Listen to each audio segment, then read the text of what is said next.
అండి ఈ విషయం చాలా మందికి తెలీదు. మీరు కొంతమందికైనా చెప్పండి. వాళ్ళకి జీవితంలో ఉపయోగపడుతుంది.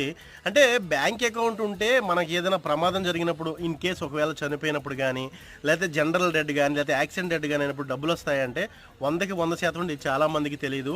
ప్రైవేట్ ఎంప్లాయ్ అయినా సరే, గవర్నమెంట్ ఎంప్లాయ్ అయినా సరే, చిన్న ఉద్యోగి అయినా సరే, పెద్ద ఉద్యోగి అయినా సరే, నేను ఎంప్లాయ్‌ని అని ఎంప్లాయ్‌కి సంబంధించిన డీటెయిల్స్ మీ అకౌంట్‌కి అంటే మీ అకౌంట్ నెంబర్‌కి మీరు యాక్టివేట్ చేసుకోవాలి బ్యాంక్‌కెళ్ళి. అంటే గవర్నమెంట్‌కి సంబంధించిన బ్యాంకు ఎస్‌బీఐ, యాక్సిస్, ఐసీఐ ఏ బ్యాంక్ అయినా సరే నేను ఎంప్లాయీనని మీరు రిజిస్టర్ చేసుకుంటే మీకేదైనా ప్రమాదం జరిగినప్పుడు 50,00,000 నుంచి ₹1,00,00,000 వస్తాయి.